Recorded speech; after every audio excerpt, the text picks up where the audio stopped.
नमस्कार दोस्तों। आज एक कहानी के माध्यम से मैं ये बताना चाहता हूँ कि कभी कभी मुसीबत अपने साथ एक कामयाबी का रास्ता ढूंढ कर लाती है। इसलिए मुसीबतों से घबराना नहीं चाहिए, मुसीबतों का सामना करते हुए कुछ सीखना चाहिए। और इसी चीज़ को मैं एक कहानी के माध्यम से बताना चाहूँगा। एक गांव में एक गुरु और शिष्य साथ में रहते थे। एक दिन ऐसी आई कि दोनों किसी अन्यत्र स्थल पर जाने हेतु निकल पड़े और रास्ते में जाते जाते उन्हें एक जगह काफ़ी प्यास लगी। चारों तरफ उन्होंने नज़र दौड़ाया।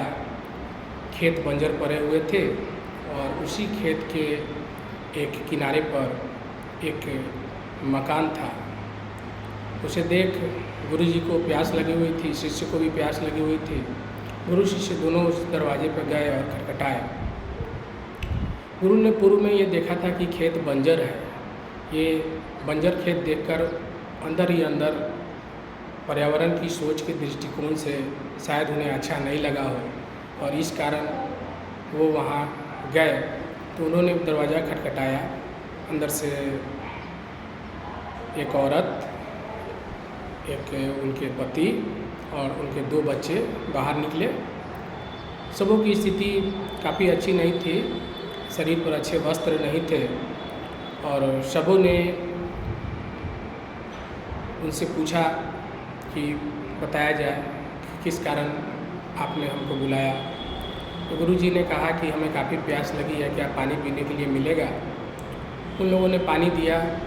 गुरुजी ने पानी पिया, शिष्य ने भी पानी पिया और अंततः गुरुजी ने ये प्रश्न पूछ डाला कि ये सामने वाली खेत किसकी है। तो वो व्यक्ति बोला कि ये खेत मेरी ही है। तो गुरुजी ने पूछा कि आपकी, अगर ये खेत आपकी है तो आप इस पर फसल क्यों नहीं उगाते हैं। तो उस व्यक्ति ने जवाब दिया कि हमारी एक भैंस है, उस भैंस के दूध को बेचकर और पीकर हमारा गुजारा हो जाता है। और इस बात को कहने के बाद गुरुजी चुप हो गए और इस बात को सुनकर शायद गुरुजी को अच्छा नहीं लगा। गुरुजी ने अपने शिष्य से कहा, रुको, मैं जो कहता हूँ वही करना। और फिर गुरुजी ने उस व्यक्ति से कहा कि हम लोग काफ़ी थक गए हैं, क्या आज रात के लिए हम लोग आपके यहाँ ठहर सकते हैं। व्यक्ति देखा कि गुरु और शिष्य हैं तो उनको ठहरने की इजाज़त दे दी। अब ठहरने की इजाज़त दे दी तो गुरु और शिष्य दोनों वहाँ ठहर गए। ठीक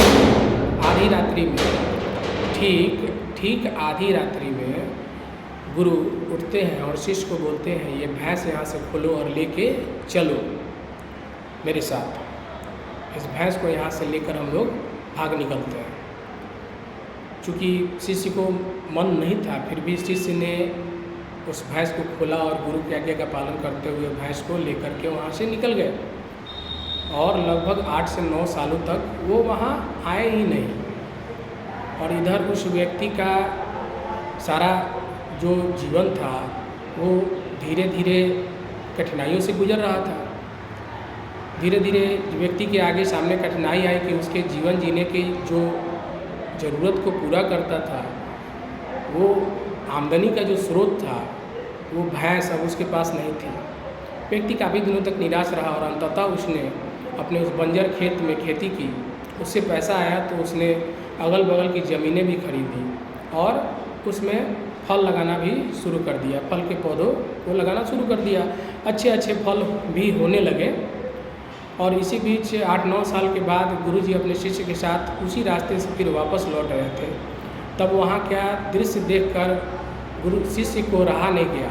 चारों तरफ हरियाली ही हरियाली, पौधों के पेड़ पौधे लगे हुए हैं। उनमें बहुत सारे फलदायी पेड़ के पौधे थे और उन फलदायी पेड़ के पौधों में विभिन्न प्रकार के फल थे। ये देखकर शिष्य को अजूबा हुआ और वो जो घर झोपड़ी का था आज वो पक्का मकान का बन गया था। और जो व्यक्ति था वो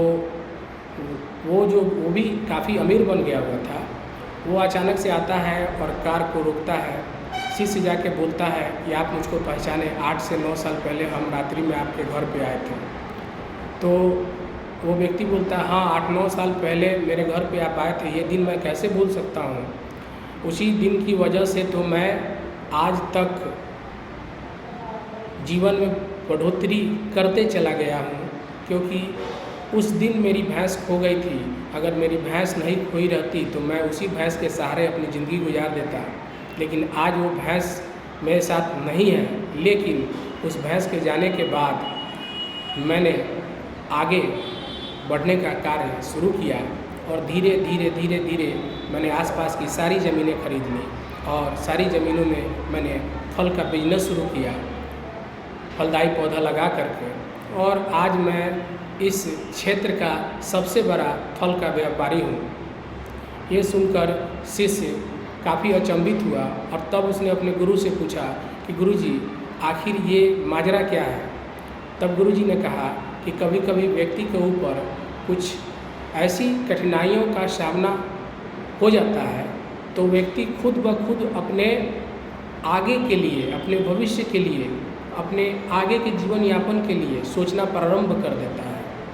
अगर वो भैंस मैं उस रात नहीं लेके खोल के गया होता तो वो भैंस पे ही जीवन आश्रित करता, लेकिन वो भैंस मैं खोल के ले गया।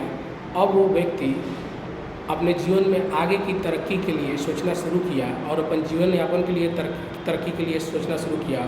और आज तुम देखो कि वो व्यक्ति कहाँ से कहाँ पहुँच गया और इस जगह पे जितने भी खेत खलियान हैं सारे हरे भरे हैं।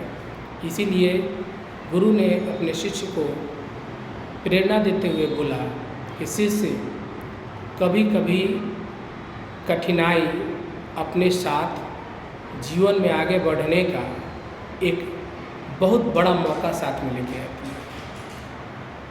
आपसे अनुरोध है कि आप इस कहानी के माध्यम से जीवन में कभी भी किसी भी कठिनाई को नहीं झेलना है, अपने जीवन में आगे बढ़ते रहने का प्रयास करना है। धन्यवाद।